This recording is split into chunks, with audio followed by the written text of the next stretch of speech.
Les maisons de retraite à 60 € par jour, le projet essonien intéresse les autres départements. Le ministre de l'Enseignement supérieur et de la Recherche en visite au Génopôle. 2 millions d'euros de subventions exceptionnelles pour la fac des métiers. Développement des titres, Patrice Arditi.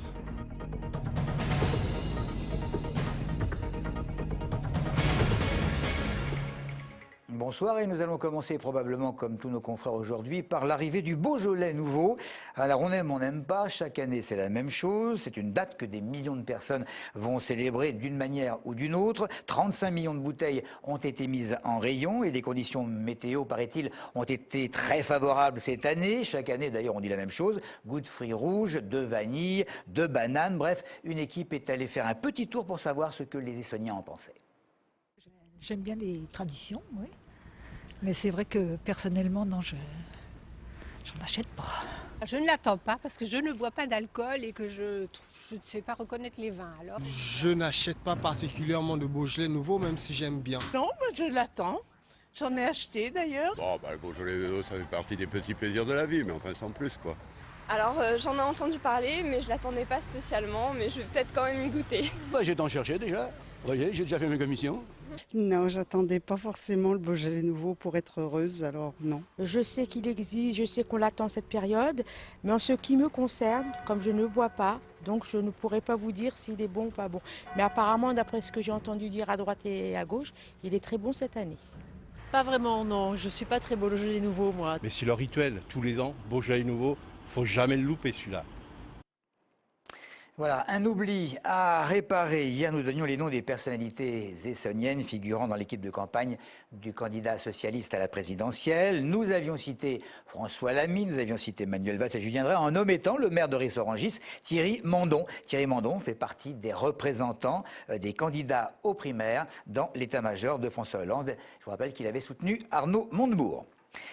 Cette initiative du Conseil général que nous révélions il y a déjà quelque temps, les maisons de retraite à 60 € par jour. Apparemment, de nombreux départements sont intéressés et attendent avec une certaine impatience que le premier établissement chez nous soit terminé. Les premières maisons de retraite du genre verront le jour dès 2013 à Morangis, puis à Courcouronnes et aux Ulysses, Audrey Coll. 60 € pour une place en maison de retraite médicalisée, voilà l'objectif du Conseil général de l'Essonne. Un prix de 30 à 40% moins cher afin d'être accessible à davantage de retraités. Ces nouvelles maisons seraient entièrement publiques, du terrain au personnel, un pas vers la solidarité envers les personnes âgées selon le Conseil général. Beaucoup d'Essonniens ne peuvent pas accéder aux EHPAD, aux maisons de retraite médicalisées aujourd'hui parce que c'est trop onéreux. Alors c'est pas trop onéreux en soi, puisque je le disais, elles sont médicalisées aujourd'hui, mais c'est aussi au regard des retraites et du montant des retraites versées qui ne va pas s'améliorer. La résidence Rameau à Évry n'est pas médicalisée et ne coûte qu'une vingtaine d'euros par jour.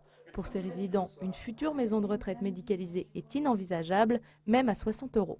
Mes ressources, par exemple, ne me permettraient pas de payer 3 000 € par mois pour une résidence médicalisée. Je n'en ai pas les moyens. Pour ma situation, c'est trop cher. Parce que je n'ai jamais travaillé de ma vie. J'ai eu mes 4 garçons et je touche ma retraite de réversion. Je me sens bien comme je suis.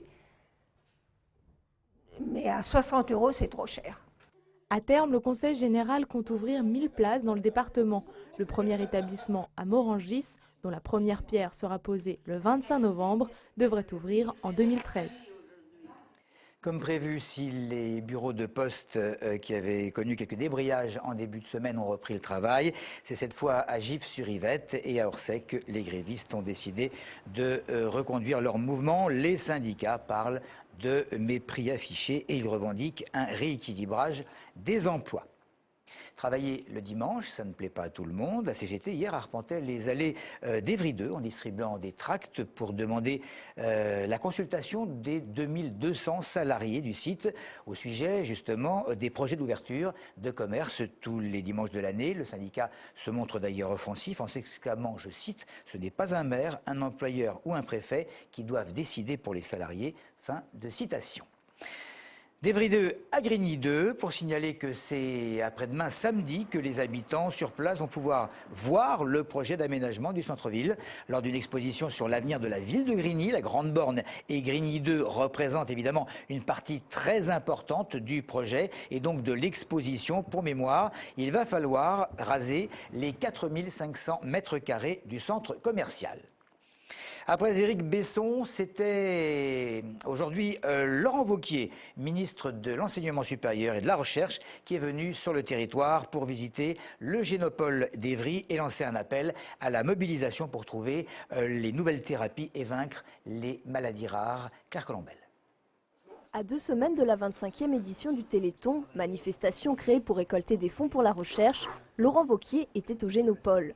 Ce centre consacré à la recherche en génétique et sur les maladies rares est le premier bioparc français. Malgré les restrictions budgétaires actuelles, celui de la recherche ne sera pas concerné. Il n'y a pas de rigueur aveugle. Il y a des endroits où on doit faire des économies et il y a des endroits où il faut investir. Ici, il faut investir. Mais il y a un point que je voudrais bien ajouter. L'État seul ne peut pas y arriver. Il est indispensable qu'il y ait la solidarité nationale. Tout ce qui s'est passé ici, c'est le fruit du Téléthon. Je viens d'un département qui est le plus généreux en termes de dons par habitant sur le Téléthon. C'est des causes auxquelles je suis très attaché. Et il n'y a pas d'espoir possible sur le fait de faire reculer ces maladies rares si on n'a pas aussi cet extraordinaire mouvement de générosité nationale. Lors de sa venue, le ministre a visité l'AFM, Association française contre les myopathies. Cette dernière, spécialisée dans l'accompagnement des malades et de leurs familles et dans la recherche de médicaments, s'agrandit puisqu'ils disposeront bientôt d'un grand laboratoire spécialisé dans la production de traitements de thérapie génique. Ce sera vraiment une grande première pour une association de malades et de parents de malades de disposer de son propre laboratoire pharmaceutique pour faire du médicament innovant de thérapie génique pour les maladies rares. Ce nouveau laboratoire est pour le moment en train d'être installé. Les premiers médicaments seront produits dès l'été prochain et les premiers tests chez l'homme devraient suivre. Au total, 20 lots seraient produits par an.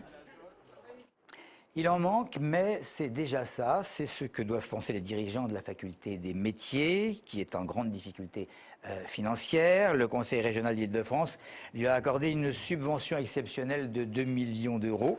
Le Conseil régional qui attend à présent un geste gouvernemental pour ce plus grand centre d'apprentissage d'Île-de-France. Et puis la 13e édition du Festival du cinéma européen en Essonne. Il a débuté, comme vous ne l'ignorez pas, avant-hier soir à l'espace Boris Vian des Ulysses avec la projection des neiges du Kilimandjaro. Vous savez que 10 longs métrages sont en compétition. Alors ce soir à 20h30, on vous conseille Shelter, qui est projeté aux Ulysses, ou A Trip à 21h à Viry-Châtillon. Shelter, c'était à 20h30, une demi-heure avant. Rappelons que jusqu'au 27 novembre, ce sont dans ce festival plus de 115 films, de 300 séances et même une trentaine d'invités d'honneur, parmi lesquels des personnalités assez prestigieuses qui ont déjà l'occasion de parcourir les 12 salles du réseau. Voilà donc pour l'essentiel de ces informations dans le département. Merci de votre fidélité.